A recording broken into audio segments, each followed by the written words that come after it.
அனைவருக்கும் வணக்கம். இன்றைக்கு தமிழில் உள்ள ஒரு மிக முக்கியமான ஒரு மருத்துவ நூல பத்தி உங்களுக்கு அறிமுகப்படுத்தப் போறேன். அந்த நூலின் பெயர் வைத்திய பெருங்குறள். திருவள்ளுவர் என்ற ஒரு சித்தர் 11 புத்தகங்களை எழுதியுள்ளார். அதில் திருக்குறள் என்ற ஒரே ஒரு புத்தகம் மட்டும் நமக்கு எல்லாம் மிக பரிச்சயம். அதை தவிர்த்து ஞான வெட்டியான், பஞ்சரத்னம், திருவள்ளுவர் கற்பம், மருத்துவ நூல்கள், அதாவது சித்த மருத்துவ நூல்களையும் எழுதியுள்ளார் என்பது நம்மில் பலருக்கு தெரியாது. 2 வரிகள் கொண்ட ஒரு பாடலில் ஒரு கருத்தை சொல்லுவதுதான் குறள். உதாரணமாக, மிகினும் குறையினும் நோய் செய்யும் நூலோர் வழிமுதலா எண்ணிய 3. வழிமுதலா என்றால் வலி, அழல், ஐயம் என்று சொல்லக்கூடிய வாதப்பித்த கபம் என்று சொல்லக்கூடிய அந்த 3ம் தன்னளவில் மிகுந்தாலும் குறைந்தாலும் நோய் செய்யும். இதை நூலோர், அதாவது திருக்குறள் எழுதப்பட்ட அந்த ஆண்டுக்கு முன்னாடியே உள்ள நூல்களில் இப்படி சொல்லப்பட்டிருக்கிறது என்று திருவள்ளுவர் இங்கே எழுதுகிறார். திருக்குறள் போன்று 2 வரிகளில் சொல்லக்கூடிய நூல்கள் ஔவை குறள். யோகாவை பற்றிய நூல்கள் திருவருட்பயன், இவைகள் தமிழில் உள்ள மற்ற குறள் நூல்களாகும். இந்த வரிசையில் தான் வைத்திய பெருங்குறள் என்ற ஒரு நூலும் உள்ளது. இந்த வைத்திய பெருங்குறள் என்ற நூல் தற்பொழுது தாமரை நூலகம் என்ற சென்னையில் உள்ள அந்த வெளியீட்டாளர்கள் வெளியிட்டிருக்கிறார்கள்.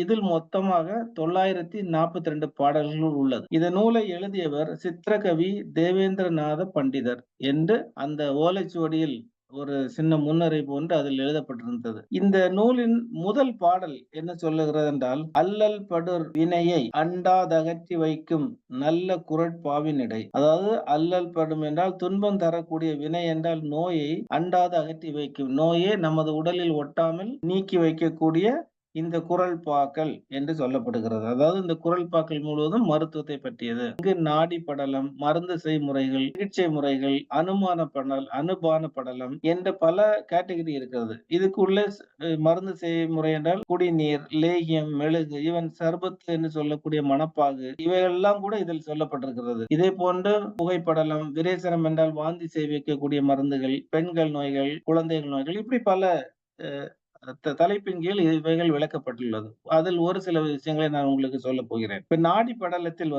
பித்தம் உதித்த நாடி, இதுதான் தலைப்பு. தினம் உதித்திடும் புணர்ச்சி கோழி மாமிசமும் தினம் மிகுத்திடும் அதிர்பித்தம். 3வது பாடல் இந்த நூலில். அதாவது அதிகமான புணர்ச்சியும் உடல் உறவு கொண்டாலும், கோழி அதிகம் தின்றாலும், அதிகமான சினம் மிகுந்திடிலும் அது பித்தத்தை உடலில் அதிகப்படுத்தும் என்பது பொருள். கழிச்சலுக்கு கேளம். உதிய மரம் என்று ஒரு மரம் இருக்கிறது. உதிய மரம் அல்லது ஒதிய மரம். கருவேப்பிலை மரத்தின் ஈர்க்கு. ஈர்க்கு என்றால் இந்த மாதிரி இலை கொத்து இருக்கிறது பாத்தீங்களா? அந்த இலையை நாம் உருவி எடுத்த பிறகு இருக்கக்கூடிய அந்த குச்சிக்கு தான் ஈர்க்கு என்று பொருள். இப்பமம், கடுகு, ஜீரகமும் விதியோடு காட்சியை கியாலம் ஈ என்றால் கொடு என்று பொருள். கியாலம் செய்து நோயாளிக்கு கொடு. அடுத்து எண் உருக்கிக்கு சுரணம். உருக்கி என்றால் ஆஸ்டியோகிளாஸ்டிக் ஆக்டிவிட்டி, அதாவது ஆஸ்டியோபோரோசிஸ் என்று சொல்லக்கூடிய நோய். அதற்கு ஒரு மருந்து சொல்லப்பட்டிருக்கிறது. எள்ளோம நிலப்பனை கிழங்கு, அதாவது எள்ளு, ஓமம், நிலப்பனை கிழங்கு பொடித்து அந்தி சந்தி காலை மாலை தள்ளாமல் பட்சம் உண்ணத்தா. பட்சம் என்றால் ஒரு மண்டலம், தா உண்ண கொடு என்று பொருள். இதுதான் நிலப்பனை, இந்த செடி. சோ மண்ணுக்கு வெளியில் இந்த மாதிரி இலைகள் தெரியும், மஞ்சள் கலர்ல பூக்கள் இருக்கும். தோண்டி பார்த்தா இந்த மாதிரி பனம் மரம் போன்று கிழங்குகள், நீளமான நம்ம விரல்கள் போன்ற கிழங்குகள் மண்ணுக்கு கீழே வருடம் ஆக ஆக இந்த கிழங்கின் நீளம், ஆழம் மிக அதிகமாக சென்று கொண்டிருக்கும். அதான் நிலத்துக்குள்ளே வளரக்கூடிய பனை மரம், அதான் நிலப்பனை. கண் துலங்க தைலம். நந்தி கலா தும்பை முப்பூ, அதாவது நந்தி என்றால் நந்தியாவட்டம், கலா என்றால் கலாக்காய் 2வது பூ, தும்பை பூ. இந்த 3ன் பூக்கள், மூப்பூ நல்லெண்ணெயில் போட்டு வெயிலில் வைக்க வேண்டும். இதை அந்திக்கிடாய் கண் துலங்கும். அந்திக்கு என்றால் சாயங்காலம் பார்வை பெறும் என்பது பொருள். நன்னாரி மணப்பாகு என்பதை இவர்கள் நன்னாரி சர்பத்து என்று சொல்லியிருக்கிறார்கள். அதாவது நன்னாரி வேர் முன்போல்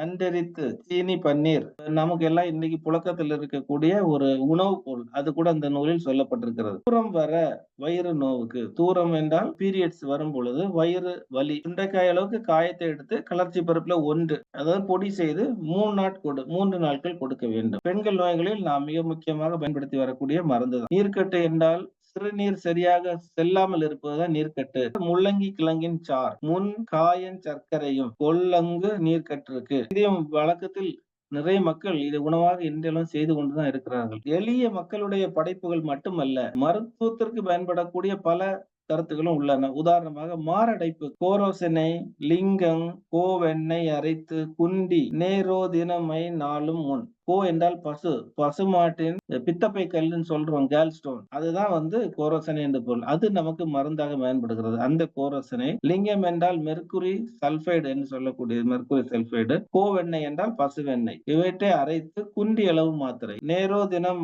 நாளும் முன். அதாவது 5 நாட்கள் தொடர்ந்து கொடுக்க வேண்டும் அப்படின்னு சொல்லப்பட்டிருக்குது. மாரடைப்புக்கே மருந்து இருப்பதாக சொல்லப்பட்டிருக்கிறது. சுவாச காசம் என்றால் பிராங்கியல் ஆஸ்துமா. பொடிதலை காய் அரைத்து பொங்கிய சோற்றை 4 விடுதலையாம் 10 நாள். பாடல் எவ்வளவு அருமையாக இருக்குன்னு பாத்தீங்களா? இந்த பொடுதலை காயை எடுத்து அரைக்கணும். சோறு பொங்கும் போது சோற்றுடன் கலந்து அவிக்க வேண்டும். விடுதலையாம் 10 நாள். 10 நாளில் ஆஸ்துமா குறையும் என்று சொல்லப்பட்டிருக்கிறது. இதுவும் கூட ஒரு நல்ல டயட் தெரப்பி தான். மார்பெரிச்சல், நெஞ்செரிச்சல் நமக்கு பொதுவாக வயிற்றுப்புண், குடல் புண் இருக்கும் பொழுது அதுக்கு நீங்க கொடுக்க வேண்டிய சித்த மருந்துகளை எந்த மூலிகை சாற்றில் கொடுக்க வேண்டும் அப்படிங்கிறது இந்த பாடல். கல்யாண பூசணிக்காய் ஜூஸில் குடல் புண்ணுக்கான மருந்துகளை கலந்து சாப்பிடும் பொழுது மிக அதிகமான பலன் கிடைக்கும் என்பதுதான் பொருள். பல நுணுக்கமான தகவல்களை இந்த நூல் நமக்கு சொல்லி செல்கிறது. இதை போன்ற ஒரு பொக்கிஷமான நூலை உங்களுக்கு நான் சொல்வதில் நான் பெருமைப்படுகிறேன். தமிழர்கள் அனைவரும் தமிழர்களின் பாரம்பரிய சித்த மருத்துவ நூல்களை பற்றி தெரிந்திருக்க வேண்டியது காலத்தின் கட்டாயம். நன்றி, வணக்கம்.